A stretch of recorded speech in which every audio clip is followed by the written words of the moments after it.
So Lucasfilm failures 2023.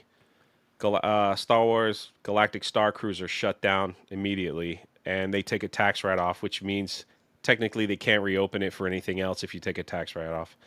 Willow was nuked off Disney Plus, and people that were associated with the show fired. They didn't even keep it on their streaming service. That's how bad that show was. Nope. Mandalorian season 3, halfway through the season in the United States and Canada, Disney Plus lost over 470,000 subscribers. That was supposed to keep those people on.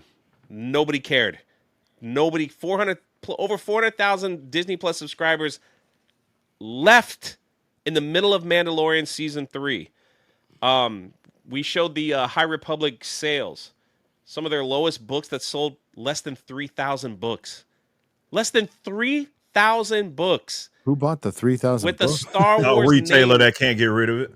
with the Star Wars name on it, and before the High Republic, some of the EU books were selling for millions of copies. Jay, can I break in real quick? Do you You remember may. when Marvel took over Star Wars again from Dark Horse? Do you remember how many copies they supposedly sold of issue 1?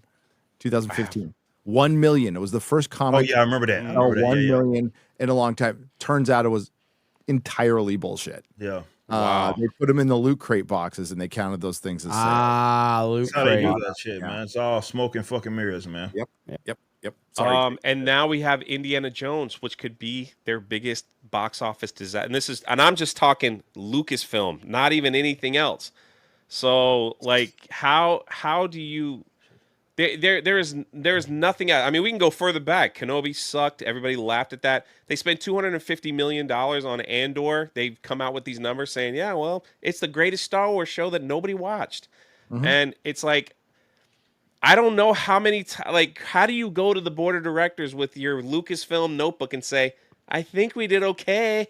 Like, look at all this stuff. Like, you can't blame it on the lockdowns. You can't blame it on people not going to the theaters, because Top Gun Maverick, Mario Brothers, Avatar 2, you could list, movies that made tons of money. So you can't blame it on that.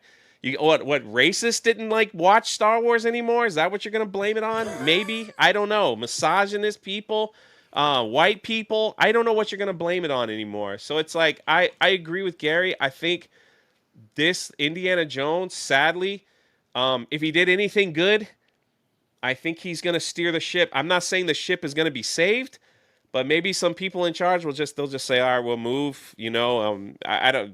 Whoever they replace, whoever might leave, it doesn't mean it's going to get any better. But maybe this will be something that will trigger something, because the only thing they got left coming up is the Rey movie. Oh, and that will flop harder than Indiana. Because they have nothing else. They can't make money on nostalgia anymore. They burned that bridge after Mandalorian season 2, right? So they can't make. And again, I'm just kind of stuck on Lucasfilm. Willow, they tried to make money off nostalgia. They nuked that thing from orbit. Indiana Jones tried to make money off nostalgia. Nobody cares to go see a broken down man that being yelled at by a woman. You can go on and on. It's like, so that shiny nickel that they had is no longer available. You can't slap the Star Wars name on anything anymore and just expect it to make money.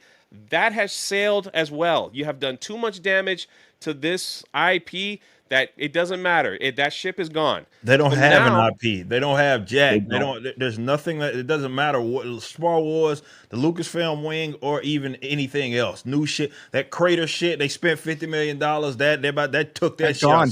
7 weeks. They said, to hell with this. Pull the plug. Get the write off. We're done. Like they're taking L's everywhere. Everywhere at Disney right now is taking L's. So I that's why I'm more intrigued by it, because they inherited a lot with this Fox shit. They clearly I don't know how they're gonna dig. That's a horrible deal. How anybody allowed that to go through? That's crazy, man. They inherited all that fucking shit, and they can't do anything with it now. But maybe sell it for pennies on the dollars, and that's when I think shit gets interesting. When you'll know it's really bad if it ever gets to that point when they say, take this shit. Somebody fucking give it to someone else, because we got to make some money somewhere. Remember